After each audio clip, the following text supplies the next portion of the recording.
Hey doctor, this is our report on John Doe. His date of birth is 4/20/1971. He's 54 years old. His ID number is 62486. At this moment, there is no known allergies. Patient presented to the ER on March 25th, 2025. Patient stated to the nurses that he was feeling lightheaded and is suffering from a stomach ache. Patient is confused and states that his stomach pain is a 10 out of 10.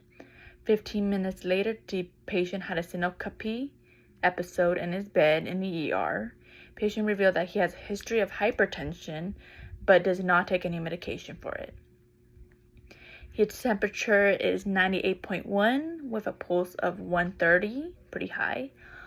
His blood pressure was 100/50.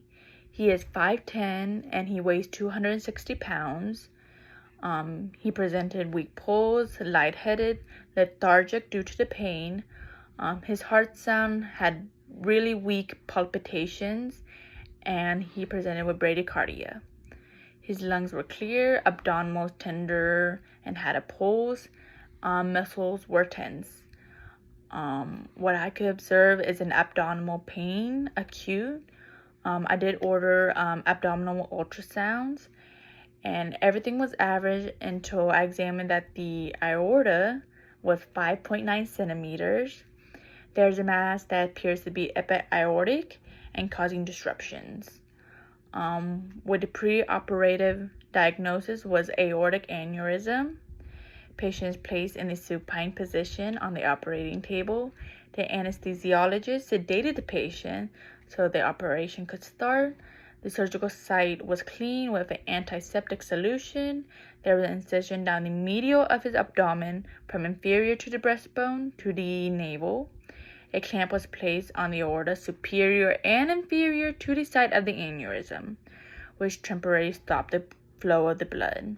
The aneurysm sac was cut open and sutured graft into place, successfully connecting both ends of the aorta together. The clamps were removed, the walls of the aneurysm was wrapped around the graft and then stitched back together. Finally, the chest was closed with stitches and a sterile bandage. Final diagnosis was an abdominal aortic aneurysm. Patient should focus on recovering and following post-surgery operations instructions provided by the doctor, myself.